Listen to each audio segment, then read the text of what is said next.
नमस्कार मंडळी, मी नीलिमा पटवर्धन आणि आज एक खूप छान काहीतरी सांगणार आहे तुम्हाला. आपलं माणूस आयुष्याचं गणित, चिन्ह बदलली की नशीब बदलतं.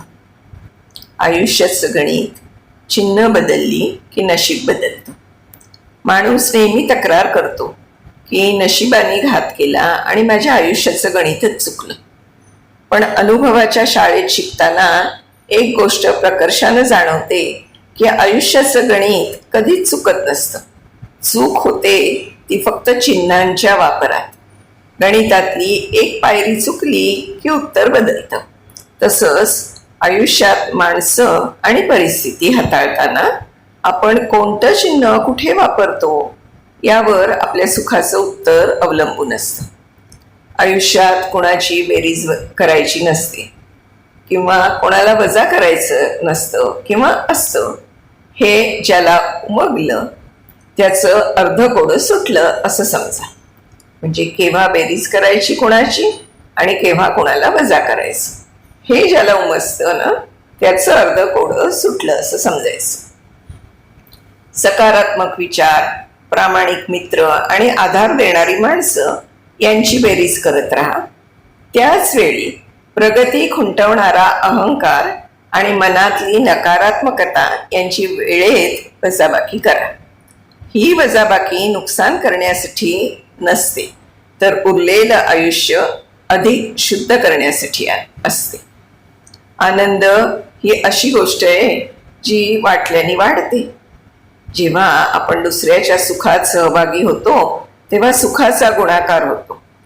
पण कष्टाचा विचार करताना मात्र भागाकाराचे सूत्र वापरायचं. स्वतः व्यतिरिक्त किती लोकांना सोबत घेऊन पुढे जाता येईल आणि यशाचं श्रेय किती लोकात वाटता येईल हे समजलं की उत्तराचा आनंद मनाजोगता येतो.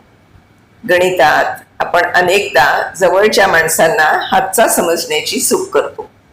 पण लक्षात ठेवा, जवळचे नातेवाईक, मित्र आणि हितचिंतक हे हातचा नसून ते आयुष्यातले कंस आहेत. गणिताचा नियम सांगतो की आधी कंस सोडवावा लागतो.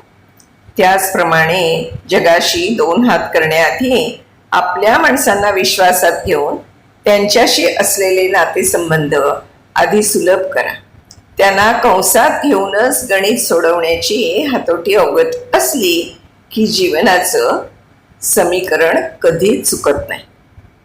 आयुष्य हे एका इक्वेशन सारखं आहे.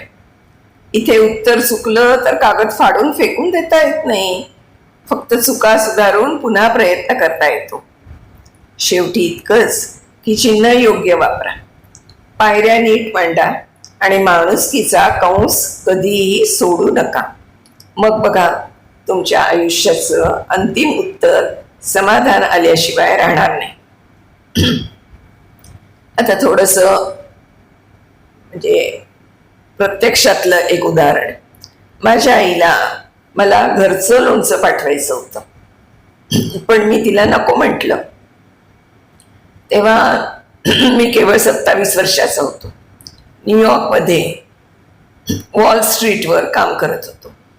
मला वाटलं 7 समुद्र पार करून लोणचं मागवण्याची काय गरज, इथे विकत मिळणाऱ्या लोणच्यापेक्षा त्याच्या कुरिअरचाच खर्च जास्ती होईल.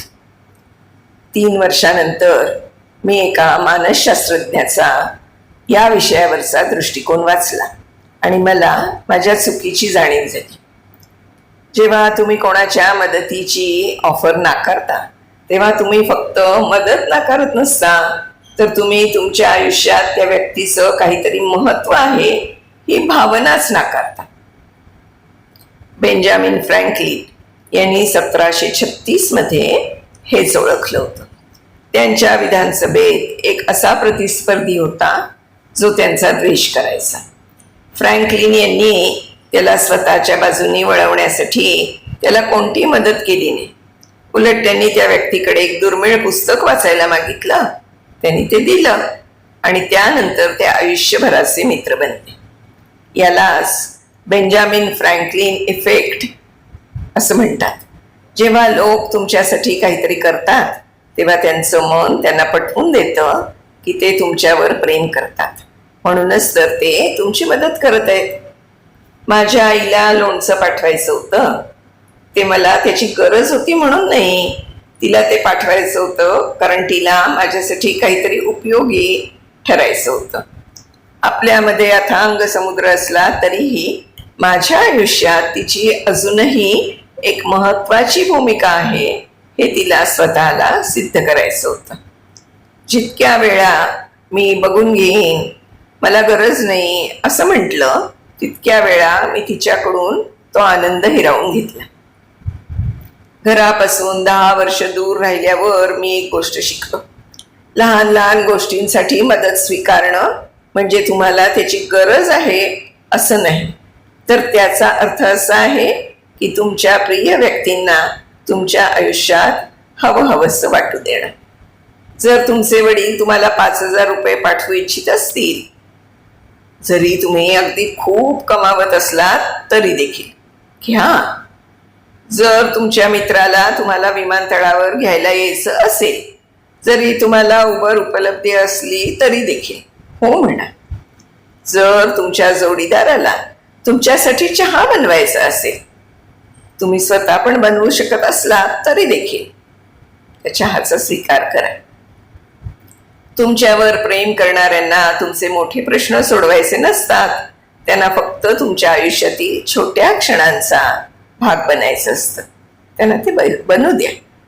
आयुष्याचं गणित चिन्ह बदलली की नशीब बदलतं. तर हे असं म्हणजे नशिबाने घात केला आणि माझ्या आयुष्याचं गणितच चुकलं असं नाही, तर आपण चिन्ह वेळच्या वेळेला नीट बरोबर ठेवली गेली पाहिजे. जगाशी 2 हात करताना आपल्या माणसांना विश्वासात घेऊन त्यांच्याशी असलेले नातेसंबंध सुलभ करायचे. त्यांना कंसात घेऊनच त्यांचं आपण काम करत राहायचं. एकमेकांना कधीही अडचणीत आणायचं नाही. त्यापेक्षा जमेल तेवढीच मदत करायची आणि नसेलच जमत तर निदान गप्प तरी बसावं. नको ते उठाठेवी करू नये. खोट्या राजकारणी व स्वार्थी मतलबी लोकांपासून दूर राहायचं. अफवांवर विश्वास ठेवण्याआधी खात्री करायची. समाजातील प्रामाणिक माणसं, समाजसेवक यांच्यावर प्रेम करायचं. पण विश्वासघातकी, दगाबाज, खोट्या राजकारणी, मतलबी, स्वार्थी, गर्विष्ठ, अहंकारी, लबाड, चुगलखोर अशा लोकांपासून मात्र सावध राहायचं, दूर राहायचं. खरंय ना? पटतंय का नाही मित्रांनो? बघा, अशा छान छान गोष्टींसाठी आपण पुन्हा भेटूया. तोपर्यंत बाय बाय मित्रांनो.